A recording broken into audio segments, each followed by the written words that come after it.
안녕하십니까. 피터 신부입니다. 오늘은 사이버 성당 강좌 34강, 이제 새로운 주제를 가지고 시작하게 됐습니다. 지금까지는 상담 심리학 이론에 대한 영성적 의미를 아주 간략하게 살펴보았다면, 지금서부터는 상담과 심리치료에서 종교와 영성을 어떻게 다루고 있으며, 또 종교 영성적 접근이라는 것이 있는지, 상담과 심리치료와 종교 영성적 접근에 대한 차이, 그리고 통합에 대한 여러 가지 주제들을 가지고 이야기를 해볼까 합니다.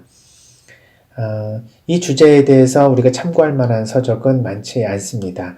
사실 종교 영성적인 접근을 다루는 그런 종교적인 상담, 이런 책들은 또 개신교나 또 어떤 가톨릭에서 간략하게 소개해주는 그런 책들도 있지만은 입장이 아무래도 이제 좀 종교적인 차원에서 중심을 잡고 있죠. 일반 심리치료사들이나 아니면은 종교를 가지고 있지 않거나 혹은 무신론자의 그런 접근에서도 종교 영성적 접근을 수용할 수 있는 그런 통합적인 관점을 가지고 있는 책이 많지 않습니다. 그래서 저는 그 미국 심리학회에서 출간한 A Spiritual Strategy for Counseling and Psychotherapy라고 하는 책이 있는데요. 이 리차드 스콧과 알렌 버진이라는 두 학자가 함께 공저를 한 이 책인데, 이 책은 그 미국 심리학회에서 종교 영성적 접근을 다루는 교과 과목의 개론서 내지는 교과서로 사용하는 그 책입니다. 그래서 상담에 관심을 가지고 있고요. 또 종교와 영성, 이것을 심리치료와 통합하고자 하는 그런 주제에 대해서 관심을 가지고 있는 모든 분들에게 통용될 수 있는 책이라고 생각이 들어서 이 책을 번역해서 소개해 드릴까 합니다. 예전에 제가 그 영성상담 세미나라고 하는 그 내용을 조금 이렇게 녹음을 해가지고 저희 생태마을 유튜브에 올린 적이 있는데요. 많은 분들이 왜 그 이후에 후속으로 강의가 안 올라오느냐 했는데, 저희가 이렇게 함께 모여서 그 강의를 할 수 없는 지금 코로나 시기이기에 제가 그냥 그 책의 내용을 전반적으로 소개해드리는 나레이션을 통해서 강의를 하는 게 낫겠다는 생각이 들었습니다. 그래서 오늘서부터는 상담과 심리치료의 영성적 접근이라고 하는 책을 가지고 하나하나 살펴보겠는데요. 너무 방대한 분량이기 때문에 그 분량에 대한 모든 것을 소개할 수는 없다 하더라도 큰 틀에서의 맥을 잡을 수 있는 방식으로 한번 천천히 시작해 보도록 하겠습니다. 이 책은 지금 미국 심리학회에서 2005년에 출간된 책이지만, 그러나 종교 영성과 관련된 이론적 접근에서는 거의 한 20년이 지난 지금에도 아주 잘 통용될 수 있는 내용들이기 때문에 충분히 소개할 가치가 있다고 생각이 듭니다. 알렌 버진은 스탠포드 유니버시티에서 박사학위를 했고요. 그리고 미국 심리학회의 종교심리학 분과학회, 36번째 분과학회죠. 여기서 윌리엄 제임스상을 수상한 또 걸출한 학자입니다. 스캇 리차드는 그 브리검 영 유니버시티의 상담심리학 교수로 재직하고 있고, 지금은 아마 은퇴를 한 것 같습니다. 역시 미국 심리학회의 5번째 분과학회인 평가 측정 및 통계 학회에서 논문상을 수상한 그런 또 걸출한 학자죠. 동시에 또 윌리엄 제임스 상을 종교심리학 분과학회에서 받기도 했습니다.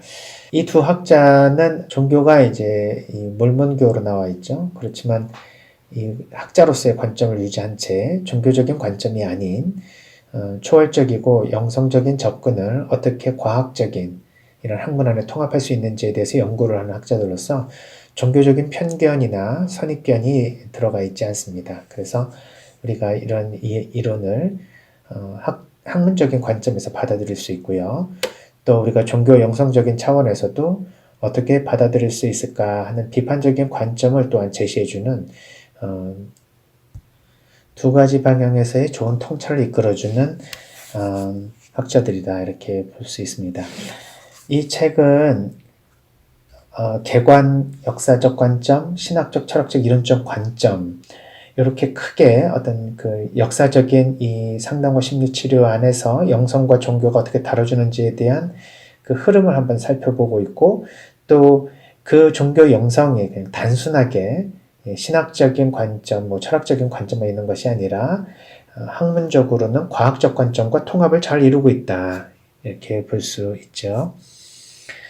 그래서 향후 우리가 과학적인 방법론을 통해서도 종교와 영성을 연구할 수 있는지에 대한 여러 가지 통찰들을 제시해 주고 있습니다. 이 책의 그 세부 목차를 보면 유실론적 영성 전략의 필요성, 종교와 심리학의 단절된 역사, 그런 새로운 시대 정신이 필요하다, 유실론적 심리치료의 신학 철학적인 가설, 또 그 이후에 이론적이며 경험적인 기초, 과학적인 방법론에 대한 기초죠. 그리고 6장에는 심리치료의 유실론적 견해, 7장에는 윤리적인 문제들, 그 다음에 8장서부터는 구체적으로 실천론으로 들어가서요. 상담과 심리치료에서 어떻게 종교 영성적인 평가를 할 수 있는가, 그리고 9장에 그 방법론은 구체적으로 무엇인가, 그리고 마지막으로 요즘 현대 심리치료사들을 사용하는 영성적 개입 방법들은 또 무엇이 있는가, 이런 것들에 대한 이야기로 점철되어 있습니다. 이 내용을 구체적으로 들어가기 전에 제가 서문을 쓴 것이 있는데요. 제가 왜 이 책을 번역하게 되었는지, 그리고 이 책에서 이야기하는 내용들에 대한 전반적인 그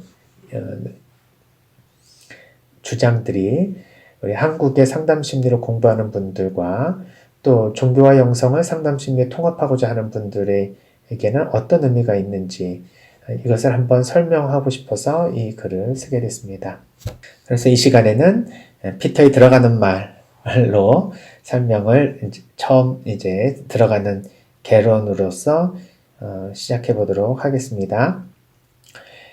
상담과 심리치료의 역사를 놓고 볼 때 사실 종교와 영성은 과학적 심리학의 연구 주제에서는 늘 소외되고 배제될 수밖에 없었습니다. 왜냐하면 종교와 영성은 과학적 방법론으로는 객관적으로 검증하거나 증명할 수 있는 대상이 아니었기 때문이죠. 하지만 인간은 종교 영성적인 존재이며, 따라서 이러한 영역은 인간을 이해하기 위한 학문에서 결코 간과될 수 없는 매우 본질적인 사실이라는 데에서는 부정할 수가 없습니다. 이러한 생각에 대한 확신은 인간의 뇌에서 오감으로 느껴지는 감각적 인식으로부터 오는 것이 아니라 인간의 영혼에서 직감으로 느껴지는 실존적인 체험에서 오는 것입니다. 이러한 실존적 체험을 우리가 모두 하고 있는데요. 인간의 종교적이며 영성적인 차원을 접하게 되는 사람들은 이러한 실존적인 체험을 하게 되면 크게 세 가지 정도로 자신의 태도를 정리합니다. 먼저 첫 번째, 나에게 있어서 어떤 삶의 깊이를 체험하게 주거나 아니면 삶의 의미를 느껴야 할 상황이거나, 정말 내 인생은 뭐지? 나는 왜 살고 있지? 이렇게 실존적인 질문을 던지며 그것을 느끼게 해주는 체험을 하게 되면 인간은 종교를 가지거나, 즉 신을 믿거나 신을 섬기는 삶을 살게 되죠. 또는 꼭 자기가 종교를 갖지 않는다 하더라도 자신의 내면의 초월성을 추구하면서 영적인 삶을 살아가게 됩니다. 이런 영적 실제에 대한 믿음을 통해서 사람들은 자신들의 어떤 직감 또는 영감을 통해서 영성적인 실제가 있구나, 이렇게 우리가 눈에 보이는 현실에 대한 감각적 세계만이 아니라 눈에 보이지 않는 뭔가 영적 실제가 있다라고 하는 감수성을 개발하게 되죠. 그리고 마침내 세상에는 우리가 체험되는 이런 세상적인 것들과 어떻게 보면은 실제적인 체험으로는 배제되어 있으나 어느 순간 체험할 수 있는 인간의 이런 영적인 이런 세계들에 대한 통합적인 삶의 현장이라는 것을 알게 되죠. 이렇게 이제 실존적인 체험을 한 사람들은 종교 영성적인 삶으로 자신을 정향시키기도 하지만, 그러나 두 번째 부류가 있습니다. 영혼의 존재나 영적인 삶에 대한 가치를 완전히 부정하고 철저하게 이성적이고 경험적이며 실증적인 차원에서만 검증하려고 하는 사람들입니다. 그래서 혹시라도 실존적인 체험을 했다고 했을 때 그 체험 자체가 이들에게 종교적인 또는 영적인 삶을 살도록 하지 못하게 하죠. 그러니까 그런 방식으로 삶을 살지는 않을 것입니다. 오히려 이것은 뭔가 환각일 거야, 환상일 거야, 환청일 거야, 또는 내가 착각하고 있는 것일 거야, 아니면은 에휴 뭐 이런 우연한 일이 일어나겠지라는 식으로 자신이 체험하고 있는 실존적인 체험에 대한 어떤 영적인 해석을 계속 거부하게 되죠. 자연과학적으로 규명되지 않는 영적 차원의 체험들을 한낱 허상이거나 미신이라고 생각하는 태도는 이러한 그 실존적 체험을 하는 인간의 경험에서 영적 측면을 완전히 무시하는 태도라고 볼 수 있습니다. 이러한 태도는 어떤 이런 영적 실제에 대한 회피 또는 그것을 부정함을 통해서 자신의 지성적인 무능력의 한계를 애써 보상해 나가려는 인간의 방어적인 심리에서 시작이 되는 것입니다. 과학을 신격화하려는 과학자들의 무의식적 욕구의 반영일 수도 있는 것이죠. 자연주의 과학자들의 학문적 입장을 대변하기도 하는 이 두 번째 삶의 태도는 결국 종교와 영성에 대한 주제를 불가지론과 회의론의 입장에서 배척하거나 아니면 무신론의 입장에서 미신적인 것으로 치부하며 살아가게 됩니다. 마지막으로 세 번째 삶의 태도가 있습니다. 신비하고 초월적인 실제에 대한 체험들을 회피하거나 부정하기가 너무 어렵다고 느껴집니다. 그러니 이때 갑자기 멘붕이 오는 것이죠. 과학적인 그러한 생각으로만 이 세상의 진리가 밝혀질 것이라고 생각했던 사람들이 과학적으로 증명할 수 없는 어떤 신비하고 초월적인 경험을 하게 되면 이것을 두 번째 입장의 사람들은 회피하고 무시하지만 이 세 번째 입장에 있는 사람들은 어떻게든지 과학적으로라도 이성적으로라도 그것을 설명하고 확인해 보려는 마음을 가지게 됩니다. 즉 영적인 실제들의 체험을 결국 우리가 인정할 수밖에 없다면 이런 체험들을 영적 차원이 아니라 어떻게 해서든 과학적인 차원에서의 해석을 통해서도 설명할 수 있지 않을까? 그래서 과학과 영성을 통합하려고 하는 그런 노력을 하게 되죠. 이러한 태도를 심리학적으로 설명을 해보면요. 과학적으로만 검증되는 것만이 실제한다는 과학적 신념이 흑백 논리 또는 당위적 진술 그리고 과잉 일반화의 오류라고 말할 수 있습니다.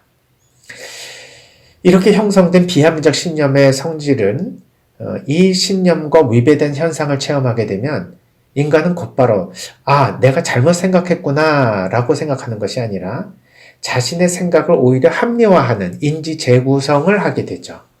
그래서 절대 그 체험이 잘못된 것일 거야. 내가 착각한 것일 거야 라고 생각을 하게 됩니다. 그런데 이렇게 되면 자신의 신념과 경험 간의 불일치가 발생하게 되죠. 나는 세상에 보이는 것이 다야 라고 생각했는데 사실 보이지 않는 어떤 실제에 대한 경험을 하게 되면 내 마음 안에서는 굉장히 심한 불일치, 갈등이 일어나게 됩니다. 이거를 애써 아닌 것처럼 덮으려고 해도 결국 정말 세상이 내가 생각하는 것만큼 이렇게 물질적인 세상만 존재하는가 라고 생각했을 때 이게 왠지 아닌 것 같은 느낌이 든단 말이죠. 그랬을 때 그것을 회피하지 않고 용기 있게 과학적으로 한번 그리고 이성적으로 한번 이것을 탐구해보자라는 마음을 가지고 통합을 시도하려고 하는 사람들이 이 세 번째 영역에 해당합니다. 이때 중요한 것은 시도되는 소위 과학적 해석이라는 것도요. 아직은 과학적으로 검증되지도 않은 가설에 불과할 것입니다. 과학자들은 초자연적이고 신비한 현상들에 대한 과학적인 해석은 과학적 논리를 전제로 한 가설들이기에 충분한 개연성이 있고 그렇기 때문에 훨씬 더 실제적인 의미를 지닌다고 설명합니다. 다시 말해서 현재는 입증이 어려울지라도 과학이 발전하게 되면 이후엔 입증될 수 있는 충분한 근거가 있는 과학적 설명이라고 주장을 하게 되죠. 그러면서 현재 체험되는 실제적인 인지적 딜레마에 대한 갈등으로부터 잠정적인 휴식을 취합니다.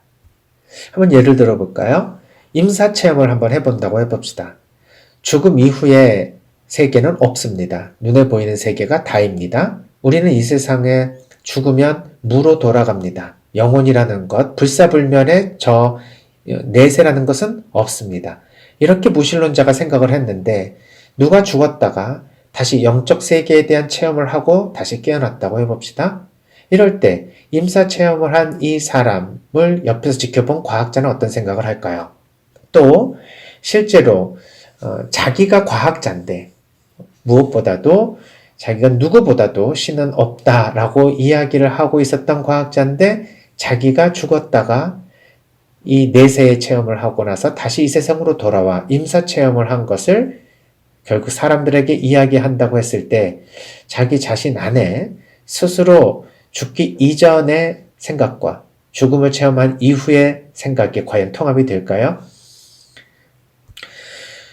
아까도 말씀드린 두 번째 입장에선 사람들은 이런 임사 체험이 사실은 다 착각이다 이렇게 말할 수가 있겠죠. 이것을 그러나 세 번째의 입장에 서 있는 과학자들은 어떻게 이해할 것인가에 대해서 고민하게 될 것입니다. 따라서 처음에는 그건 알 수 없는 거야 불가지론의 입장을 취하거나 아니면 결코 과학적으로 그런 것은 학문의 대상이 될 수 없어 라는 회의론의 입장에서 무시하는 두 번째 입장을 취하기도 하지만 이제 점차로 세 번째 태도를 가지게 되죠. 즉 이런 임사 체험에서 죽음을 경험하고 다시 이 세상에 돌아온 사람들의 공통적인 내용들이 점점 통계적으로 밝혀지기 시작하면서 또한 이들의 체험이 결국 수십만 케이스가 넘어가면서 점점 이것을 증명하는 객관적 증거들이 또한 제시되면서 이런 현상을 환상이나 미신이라고 치부할 수만은 없게 되었습니다. 따라서 과학자들은 영혼의 존재와 사후세계에 대한 경험과 또 이런 신비한 체험들을 인간의 이성으로는 알아들을 수 없는 현상들을 어떻게든지 합리적 이성으로 알아들을 수 있는 과학적 해석으로 우리가 바꿔야 된다라는 어떤 학문적인 압박을 받게 되죠. 이때 등장한 과학적 해석이 바로 뇌의 산소 결핍이라든지 약물 중독에 있다든지 죽음의 불안으로부터 벗어나려는 뇌의 특정 부위의 활성화와 관계된 반응이라고 하는 설명들입니다. 자, 이러한 과학적 설명들은 사실 현재에는 하나의 가설과 같은 추정에 불과하지만 과학이 발전하게 되면 이런 가정들은 분명 검증될 것이라고 판단합니다. 그리고 하나의 개연적 사실처럼 발표하고 있는 것이죠. 이런 설명을 듣고 있는 과학자들의 견해들은 결국 과학에 대한 자신의 신념을 포기하지 않으면서도 이런 영적인 현상들의 체험을 어떻게든지 설명하려고 하는 시도에서 비롯됩니다. 하지만 임사체험들의 구체적인 증언들과 이들이 보여주는 초자연적인 능력들, 즉 시공간을 넘어선 텔레파시 체험이라든지 유체이탈 체험이라든지 예언과 예지 능력이 나온다든지 숨겨진 역사와 진실에 대한 여러 가지 통찰들을 이야기를 할 때 과연 이러한 능력들, 이런 것이 정말 뇌의 산소 결핍이나 약물 중독 또는 뇌의 특정한 부위의 신경학적인 반응에 의해서 설명될 수 있는 것인지 이것이 얼마나 무색한 변명과 같은 이해인지 깨닫게 됩니다. 아프리카의 어떤 사슴은 사자에게 쫓기면서 더 이상 달아날 힘도 없고 숨을 곳도 없을 때에는 그냥 머리를 덤불이나 모래더미에 파묻고 눈을 감는다고 하죠. 동물학자들은 이런 행동을 자신이 잡아먹힐 것이라는 현실적 공포와 절망을 애써 부정하려는 본능적인 몸부림이 아닐까 하고 생각합니다. 인간 역시 외적인 물리적 세계와 내적인 마음의 세계를 탐험하면서 이성과 과학이라는 방법론을 통해 발견되는 이 모든 현상들을 어떻게든지 이해해 보려고 노력하고 있습니다. 그러나 자신의 능력으로는 더 이상 이해할 수 없는 인식론적 한계에 부딪히게 될 때 인간은 위에서 제시한 세 가지 방식 중 하나로 이런 한계를 타개해 나가려고 노력하죠. 자, 우리는 어떤 방식으로 세상에 존재하고 있는 이런 여러 신비하고 초월적이며 영적이며 신성한 체험들을 이해하고 있습니까? 이 책에서는 인간의 이성으로 인식의 한계를 느끼는 모든 사람들에게 애써 자신의 무능한 인간적 한계를 부정하거나 회피하지 않아도 얼마든지 이러한 신적이며 영적인 현상에 대한 이해를 이해할 수 있는 방법이 있다는 것을 가르쳐 줍니다. 과학적 방법론의 도움을 받으면서도 이성의 천정 효과를 체험하면서도 그렇게 한계를 느끼는 우리일 때 또 다른 인간의 고유하면서도 무시될 수 없는 직관과 영감을 통해 우리는 초월적이며 신비한 세계의 탐험에서 무엇인가 얻을 수 있다는 것을 알려줍니다. 이러한 통찰을 얻기 위해서는 인간에게 주어진 이성과 감성, 지성과 영성의 조화가 이루어져야 합니다. 이러한 조화는 학문의 방법론에도 영향을 미쳐서 객관적이며 합리적인 양적 방법론과 통합적이며 관계적인 질적 방법론 안에서 균형 잡힌 학문적 성찰을 얻을 수 있도록 강조합니다. 사실 종교적이며 영적인 현상은 인간의 상상 속에 혹은 정신분열증을 앓고 있는 환자의 환상 속에 존재하는 것이 아닙니다. 평범한 인간들이 실제로 경험하고 있는 현실적인 그 자체입니다. 그러나 이런 영적 실제를 과학으로나 이성으로 받아들일 수 있는 방법이 없다 해서 그 자체가 존재하지 않는다거나 아니면 미신이라고 치부한다는 것은 마치 사자에게 쫓기다 더 이상 도망할 힘이 없어서 애써 머리를 땅에 파묻는 사슴의 행동과 별반 다름없는 것일 겁니다. 따라서 우리들은 또한 이 책의 저자들은 종교와 관련된 문제들을 간과할 수 없다는 것에 동의하고 있죠.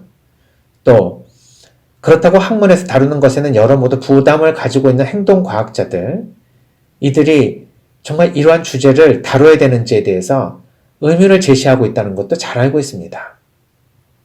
그러나 그들에게도 그들의 뜨거운 감자인 종교와 영성, 이것이 과연 학문의 대상이 될 수 있는가라는 것에 대해서 분명하게 대상이 될 수 있다라는 가능성을 제시해주고 있습니다. 그러니 이 책이 참으로 저는 감명이 깊었고 이 책을 통해서 우리가 무엇인가 종교와 그리고 영성과 심리학과 과학이 함께 통합이 되어 우리의 인간관과 세계관이 잘 통합될 수 있는 길이 열려질 것이라는 희망을 갖게 되었습니다.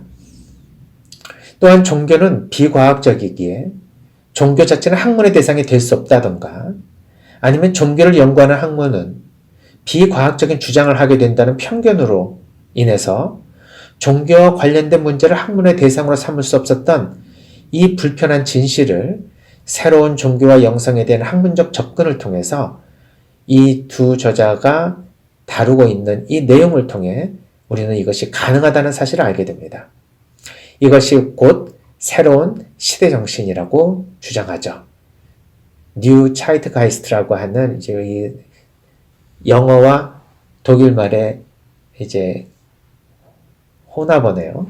새로운 시대 정신이라는, 즉 이제 과거의 고전적 역학을 유일한 물리적인 법칙으로 생각했던 시대가 지나고 이제 새로운 이제 양자 역학이 들어오면서 무엇인가 뉴턴 물리학으로만으로는 해결할 수 없는 그러한 신비한 현상들이 이 우리의 물질 세계에 기본적으로 장착되어 있는 현상이라는 것을 알게 되는 것처럼 우리들도 이제 보이는 세상만이 아니라 보이지 않는 그 어떤 세상, 즉 영적 실제에 대한 것도 우리가 그동안의 편견과 선입견에 의해서 그런 실제를 부정한 것이지 사실 그것이 없어서가 아니었다는 것을 깨닫게 될 것입니다.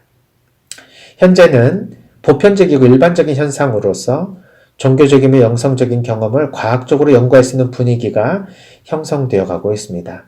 따라서 행동과학과 심리학이 인간의 초월적이며 신비적인 영역을 연구하는 것에 있어서 학문적 스캔들이 되지 않는 시대가 되었다고 저자들은 강조하고 있습니다. 과거엔 인간 삶의 실제에서 분명히 체험되고 있었던 종교적이며 영성적인 체험들은 실험을 통해 증명할 수도 있고 반복적으로 일어나지 않는 유일화적인 현상이라는 이유로 결국 실제적 체험이 아닌 것처럼 학자들에게 무시당하기도 했습니다. 따라서 이러한 체험을 실제적 삶 안에서 체험하고 있었던 각각의 개인들은 과학과 학문의 세계에서 벗어나 그들의 종교적이며 영성적인 세계 안에서만 이러한 체험을 은밀히 공유하는 데 만족할 수밖에 없었어요. 그러나 이제는 새로운 시대 정신의 바람이 불고 있습니다. 이러한 시대적 흐름은 아무도 등불을 켜서 그릇으로 덮거나 침상 밑에 놓지 않는다. 등경 위에 놓아 들어오는 이들이 빛을 보게 한다. 숨겨진 것은 드러나고 감추인 것은 알려져 훤히 나타나게 마련이다라는 성경 말씀처럼 이제 우리 앞에 사실과 실제로 모습을 드러낼 것입니다. 이제 오감으로 느껴지지 않고 지성적인 이해의 폭을 넘어서며 자연의 질서에서는 찾아볼 수 없는 하나님과 관련된 체험들과 영적 실제들에 대한 주제들을 신학이 아닌 새로운 과학적 방식의 이해를 통해 이야기할 수 있게 되었습니다. 이제 이 저자들은 지금 여기에서 유실론적 과학자들과 자연주의적 과학자들 모두를 종교적이며 영성적인 주제에 대한 학문적 재조명의 역사적 소명을 가지는 학자들이라고 말해줍니다. 유실론적 과학자들은 이러한 종교적이며 영성적 실제를 과학적으로 이끌어나갈 리더로서의 역할을 수행해야 합니다. 자연주의적 과학자들은 유실론적 과학자들을 도와 질적이며 양적인 연구 방법론의 조화와 균형을 통해서 과학적 사실주의의 한계를 극복하고 편협한 학문적 편견을 극복해 나가야 할 것입니다. 따라서 우리의 공부는 진리의 보편성이란 차원에서 하느님에 관한 진리는 신학이나 종교의 영역이 아닌 과학의 영역 안에서도 분명히 계시되어 있다는 것을 우리가 알도록 도와줍니다. 또한 우리의 이 공부는 인간의 부족한 지성과 이미 종교가 되어버린 과학적 사고라는 편견을 우리가 벗어날 수 있도록, 그래서 스스로 세상 안에 존재하는 하느님의 숨결을 느낄 수 있도록, 그리고 그것을 느끼지 못하는 우리의 목석 같은 존재를 우리가 다시 한번 회개하고 새로운 변화와 새로운 관점으로 나아갈 수 있는 기회를 제공하고 있습니다. 따라서 이제 이 상담과 심리치료의 종교 영성적 접근이라고 하는 이 공부는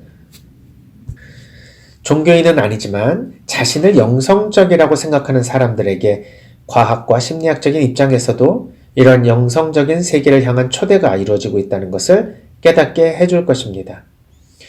또한 자신이 신앙과 영성을 더욱 학문적으로 또 과학적 관점에서 정립해 나가고자 하는 분들에게 있어서도 나름의 어떤 기회를 제공할 수 있을 것입니다.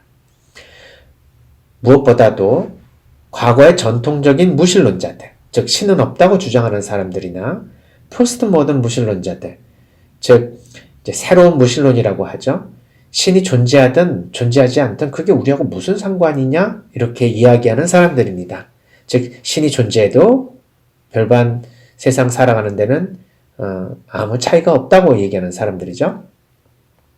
그래서 포스트 모던 무신론자들의 입장에 있는 사람들에게까지 자신들의 학문적 편견과 과학적 신화에 의해서 빚어진 이러한 영적 실제들에 대한 무조건적인 부정을 철회하도록 기회를 허락할 수 있습니다. 만일 이런 과학자들이 새로운 시대 정신을 받아들임으로써 전인적이고 통합적이며 유실론적인 관점 안에서 세상을 다시 바라볼 수만 있다면 이들은 이 모더니즘적 과학으로부터 발생한 과학적 자연주의, 여기에서부터 벗어나서 포스트 모더니즘적인 과학의 산물이라고 할 수 있는 과학적 유실론으로 옮아갈 수 있는 새로운 전환의 기회를 맞이할 수 있을 것입니다.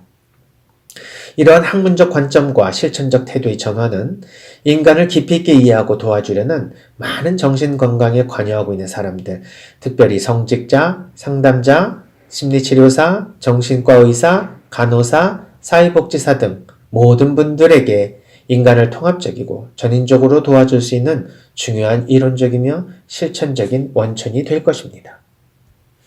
마지막으로 드리고 싶은 말씀은 우리나라에서도 종교와 영성의 균형 잡힌 방법론을 통한 연구, 즉 양적 연구, 질적 연구 모두 종교와 영성에 대한 이런 연구들이 계속해서 심리학과 심리치료 영역에서 많이 연구되어 발표되었으면 하고 희망하는 바입니다. 또한 우리의 전통적인 자산인 한민족의 정서, 그리고 동양의 이 문화적인 전통은 종교와 영성을 서양의 과학적 학문과 통합하는 데 있어서 또 다른 통합적 변인으로 중요하게 우리가 생각해 볼 수 있습니다. 그래서 이 다단계 또 학제 간 패러다임을 완성해 나갈 수 있으려면 우리가 종교와 영성 과학과 심리학, 그리고 서양의 철학적 개념과 동양의 철학적 개념에 대한 모든 것이 통합을 이루어야 하겠죠. 이러한 모든 학문적 관점들의 통합을 통해서 우리가 실제로 보이는 이 세상, 그리고 영적으로 볼 수밖에 없는 또 다른 세상에 대한 연구와 그 세상을 경험하는 인간의 내면을 좀 더 풍성하고 통합적으로 연구할 수 있는 앞으로의 학문적 변화가 이루어지기를 희망합니다. 저는 이러한 그 기대와 희망을 가지고 상담과 심리치료에서 영성과 종교를 어떻게 다룰 수 있는지, 그리고 그것을 다루기 위한 이론적인 기초는 어디에 있는지, 그리고 실질적으로 어떻게 다루면 좋을 것인지에 대한 이야기를 지금서부터 해보려고 합니다. 다음 시간에 뵙도록 하겠습니다. 감사합니다.